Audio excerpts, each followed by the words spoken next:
presiding. The regular session of the Assembly of Congress with the City of Danao is hereby called to order. Let us all rise for a short prayer to be led by Honorable John Noel Arias, to be followed by the Pagbansang Awit, Danao City Hymn, and followed to the Announcement. Let us all acknowledge and appear in the holy presence of God, in the name of the Father, the Son, and the Holy Spirit. Amen. Heavenly Father, as we gather here today, we thank you for this opportunity to come together as one Sanggunian, with common vision, which is for the good of the people of Danao City. May you guide us in every step and grant us wisdom to navigate every challenge with a peaceful heart. May your light shine through us, so we can be your instruments. We pray for strength to be productive and grace to handle any unexpected circumstance with patience. Help us to achieve our goals for our beloved city while remaining mindful of the needs of the people that we are serving. We surrender our worries to you and trust that you will provide. In Jesus' name we pray. Amen. In the name of the Father, the Son, and the Holy Spirit. Mga kababayan, ang pambansang awit ng Pilipinas.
Good morning. May I humbly request the Honorable Secretary to do the roll call of members.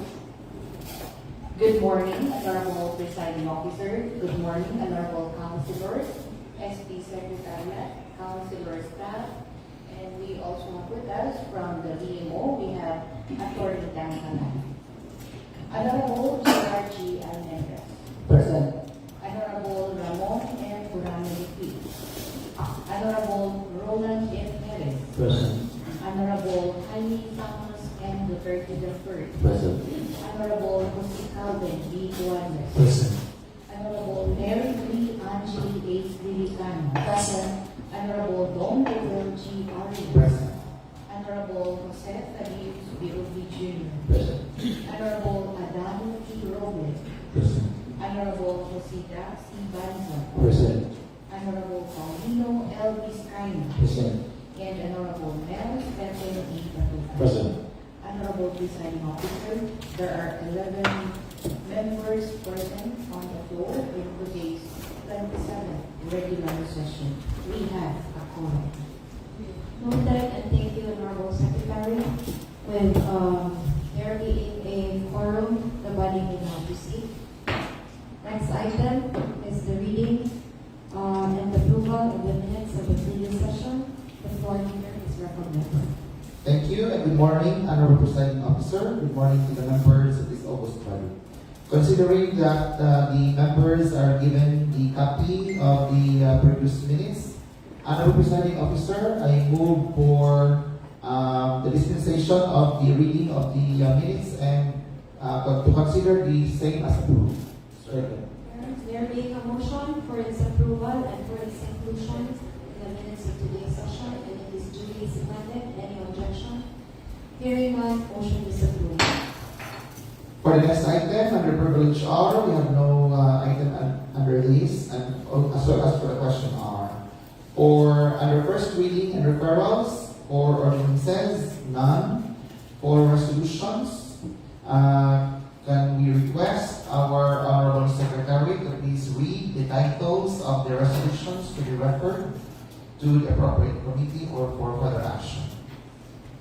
We have draft resolution number 051-2026 titled a resolution receiving the Sangguniang Panlungsod regular session on February 17, 2026, Tuesday, to a later date, February 18, 2026, Wednesday, at 10 in the morning at the Legislative Session Hall to honor Filipino-Chinese culture and celebrate the Chinese New Year. Proponent, Honorable Mary Lee Angeli H. Dilicano. Thank you, Honorable Secretary. Madam Presiding Officer, can we recognize the proponent, Honorable Dilicano, for her manifestation?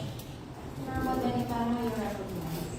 Thank you, Honorable Presiding Officer. Considering that this pertains to the session next week as it falls on a holiday, may I respectfully move that draft resolution number 51-2026 be included in the business of the day of today's session. Please second. Motion is seconded. Any objection?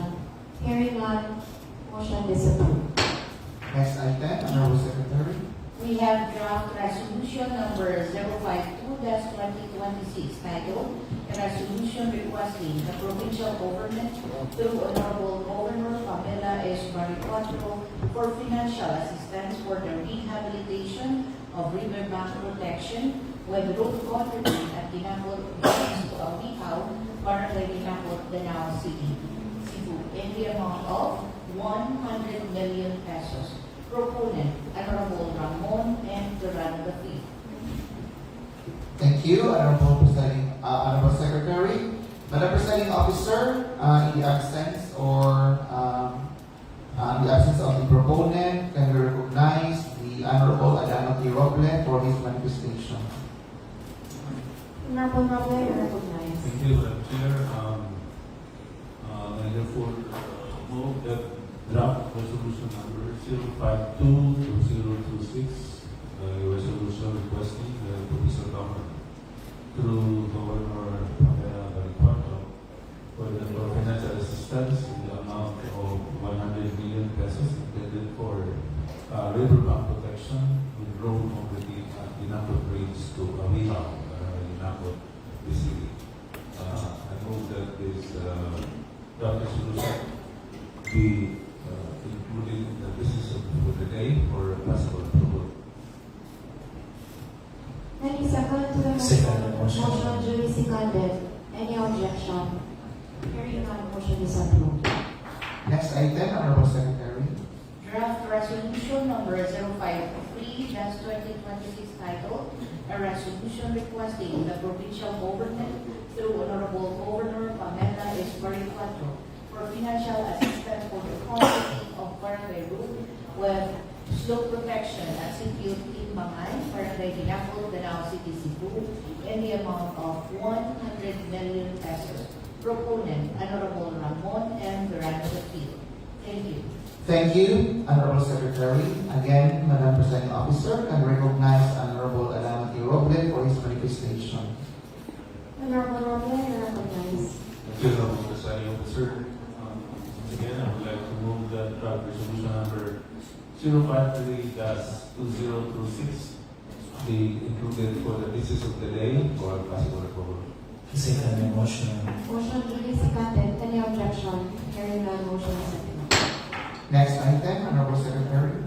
Draft Resolution Number 054-2026 titled, a resolution requesting the provincial government through Honorable Governor Pamela Esparito for financial assistance for the concreting of barangay road at Purok 1, Barangay Mantiha, Danao City, Cebu, and the amount of 1,112,097 pesos. Proponent, Honorable Jose Daxi Manzon. Thank you, Honorable Secretary. Honorable Presiding Officer, can we recognize Honorable Jose Daxi Banson, the proponent for his manifestation. Honorable Banson, you are recognized. Thank you, Madam President Officer. I move for the approval.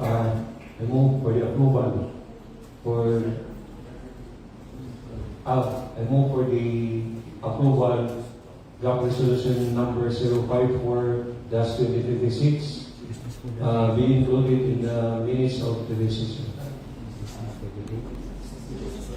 Business of the day. Thank you, Madam President Officer. Any second to the motion? Second. Motion duly seconded. Any objection? Hearing none, motion is approved. Next item, Honorable Secretary. Draft Resolution Number 055-2026 titled, a resolution requesting the provincial government through Honorable Governor Pamela Esparito for financial assistance for the concreting of barangay road at Barangay Mantiha, Danao City, Cebu, and the amount of 1,064,403 pesos. Proponent, Honorable Jose Calvin E. Tuanes. Thank you, Honorable Secretary. At this juncture, Honorable Presiding Officer can recognize the proponent, Honorable Jose Calvin B. Tuadles, for his manifestation. Honorable Tuadles, you are recognized. Thank you, Honorable Chair. As the proponent of this draft resolution, I move that the draft resolution 055-2026 be included in the business for the day into decision for possible approval. Motion duly seconded. Any objection?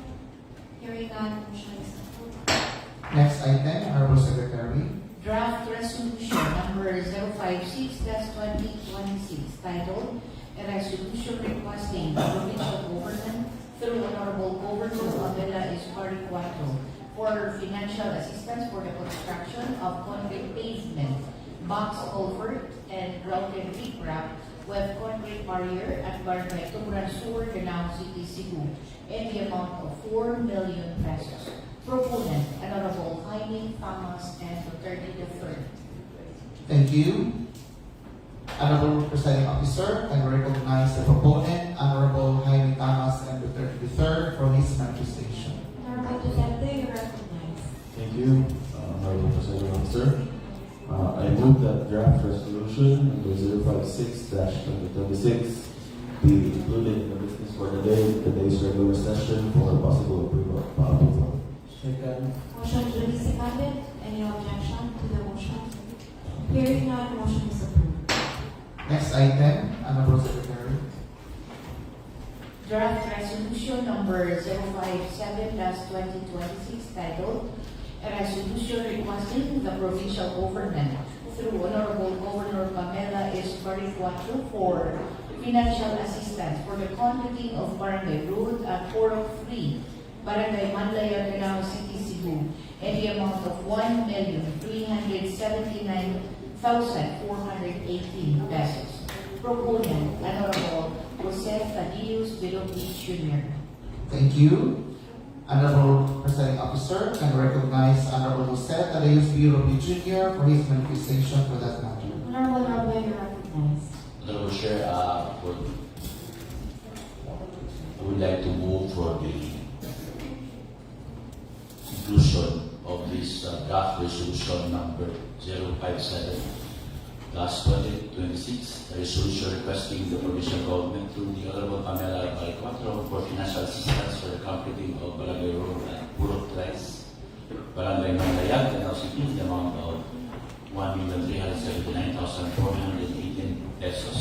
Due to its urgency, I so move for possible for the inclusion of today's basis for the day and for possible passage and approval. Any second motion? Motion duly seconded. Any objection? Hearing none, motion is approved. Next item, Honorable Secretary. Draft Resolution Number 058-2026 titled, "A Resolution Requesting the Provincial Government through Honorable Governor Pamela S. Baricuatro for financial assistance for the concreting of Barangay Road and installation of 2 unit street lights at Sitio Tabla, Barangay Lamusig, Danao City, Cebu, and the amount of 1,379,418 pesos. Proponent, Honorable Jose Thaddeus Bilogdi Jr. Thank you. Honorable Presiding Officer, again can recognize the proponent, Honorable Jose Thaddeus Bilogdi Jr. for his manifestation. Honorable Robert, you recognize. Honorable Chair, for draft resolution number 058/2026, entitled the resolution requesting the provincial government through the Honorable Governor Pamela S. Baricuatro for financial assistance for the completing of road, Barangay Road. Barangay, completing of Barangay Road, installation of 2 units of street lights at Sitio Tabla, Barangay Lamusig, in the amount of 1,379,418. Honorable Chair, I would like to move that this resolution be subject for review, considering that the program of work submitted is not the line is the same as the amount of the previous resolution I was asking. So then I move that this will be held in the approval of this one, or must it be held in abeyance for further review Okay. of the Honorable program. Robert, I would like to add on it also. From the previous session, we already approved a resolution for street lighting for the entire 42 barangays of Danao City. So I think this would be redundant already if we pass this resolution, since that resolution is already intended for the 42 barangays. Noted, Honorable Chair, but the tenor that we submitted last session is endorsing the approved program of work. But what I'm trying to emphasize here today is the previous resolution I submitted for inclusion of the business for the day is 1,379,418. Now in the second resolution for Barangay Lamusig, it's the same amount exactly. So we have to review siguro ang attachment na misa in we can ask for a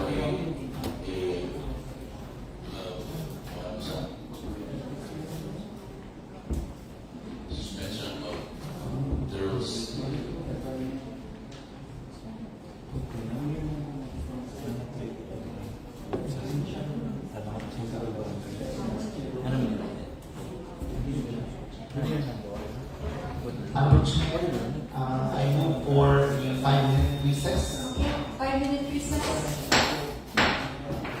names, please.